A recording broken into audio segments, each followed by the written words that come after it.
Good evening, everybody. This is Darth Ravage 07 again, coming at you again tonight with none other than the very unexpected back in the fall of 1998. I was looking for Transmetal 2 Blackarachnia. I go in there and have a Walmart exclusive all dollied up in this nice Transmetal 2 mold here. This is the Tripredicus Agent release, also known as Covert Agent Ravage here in North America. And it's basically a repaint of Transmetal 2 Cheetor, and even after all this time, this is still exquisitely painted, and everything still works really good.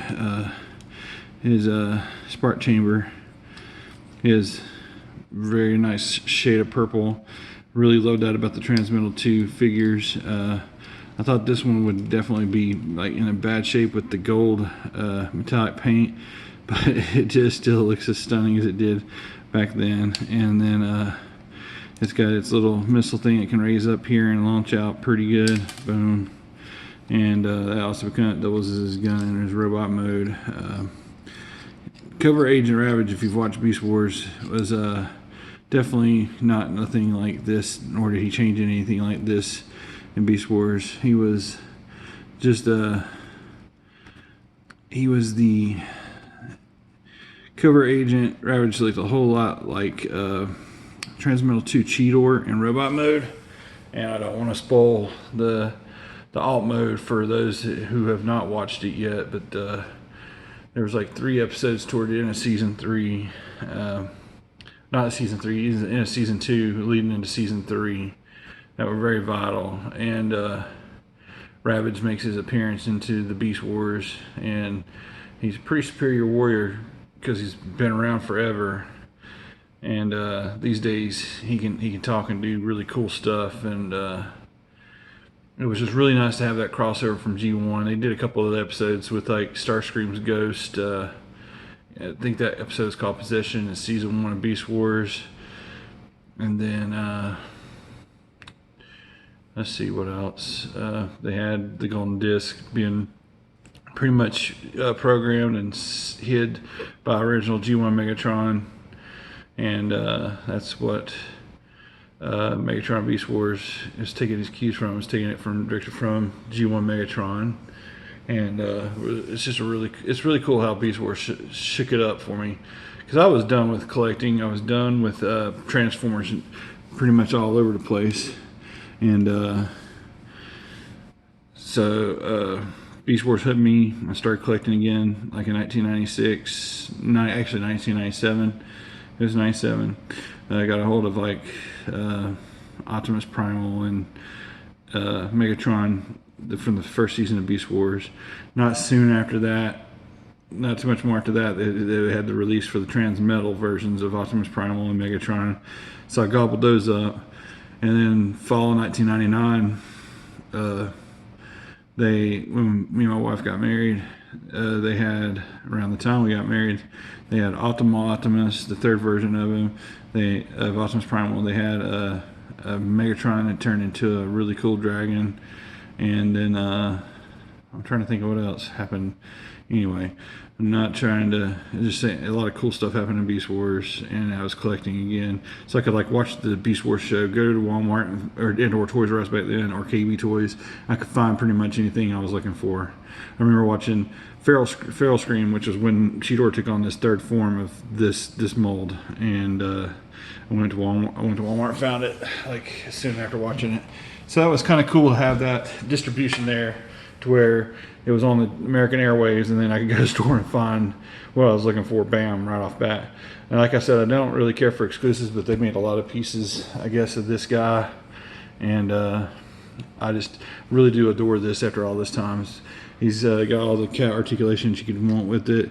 I'm going to get this guy over into his robot mode and finish off this review, and I can't believe how cool this guy still is after all this time. Found him in 1998, that same fall that Blackarachnia 2 came out. This like a whole year before me and my wife got married, and was able to procure both with my simple little Asheville Parks and Recs job. And it was because I was right next door to Tunnel Road Walmart, and I was over at Kenilworth and working for a small community center over there at the time, and I got paid $300 a week, but boy, I loved it because it was my own money and whatnot, and it was cool. Anyway, I'm going to pause this, get this into robot mode. Leave a like in the comments below there if you haven't done so already. Subscribe to my channel somewhere over there.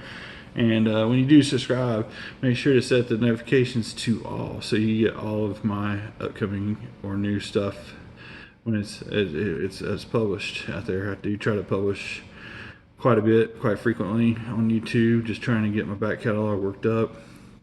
And I love my Beast Wars figures still to this day.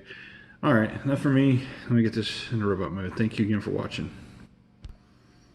And of course, here is Tripredacus Covert Agent Ravage here in the US in his robot mode. And a lot of the black keeps carrying through and through. Still got the silver throughout. The gold switches places. Is it?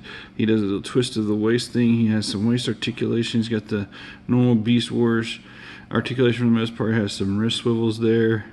He's got those Guyver armor blades like hanging out the back of his elbows. I really did love that about the Transmetal 2 aesthetic. It was where Transmetals were symmetrical. These were very asymmetric beast modes, weapons in the whole 9 yards. As you can see, his shield arm right there. I'm gonna go ahead and put that back down on there because that was just for demonstration purposes. He has his arm kind of like totally like sideways there because no wrist articulation, but he had, like I said, that shield there. And then just another really just awesome, version of Cheetor to be made over into a Walmart exclusive Tripredacus agent. Like I said, this guy's in top-notch shape. He doesn't fall over like the Transmetal 2 Cheetor, even the Transmetal Cheetor does to this day. His joints was tight out of the box, and I just love how this simple beast modes and robot modes brought me back to the Transformers fold with the excellent storytelling of Beast Wars.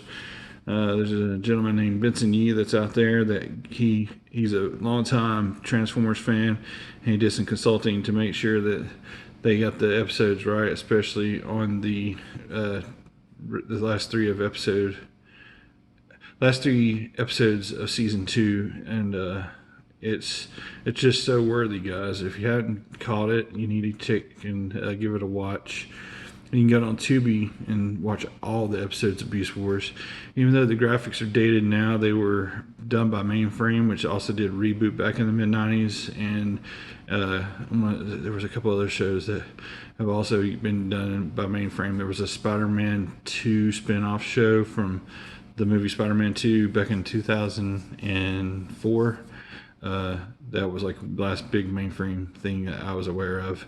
But yeah, really, really awesome storytelling. Beast Machines was a step up and looks way better than Beast Wars did, but it was set on Cybertron too. So anyway, Mainframe did really good stuff back in the day, and so grateful, because without that show and these cool figures, I would be just another boring grown-up adult that like something's missing in my life, I guess. But I guess when you grow up poor and you are able to buy it, you appreciate it better. Kind of, I don't know. I just love collecting these. I love getting these out of the box, seeing what they're all about.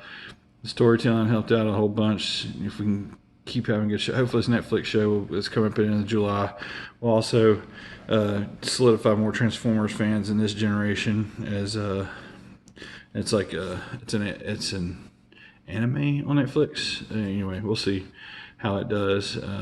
Being a long-time Turn fan, we've been looking forward to this show, and it all started back in late 90s with me with the Beast Wars and a couple of dudes named Optimus and Megatron. Imagine that. And then back before that in G1, it was 1984 when I was in 4th grade, and my uncle took us to Rose's show, or not a show, but a store before Walmart. Walmart helped put them out of business, and I think there's like 1 or 2 still strangling here in West North Carolina, and some like up in Yancey County, and one out in Jackson County, west of Asheville, as Yancey's north. But yeah, they hanging in there. If you, like I said, like, subscribe, comment, visit my other websites there for vacations and my vacationing experiences.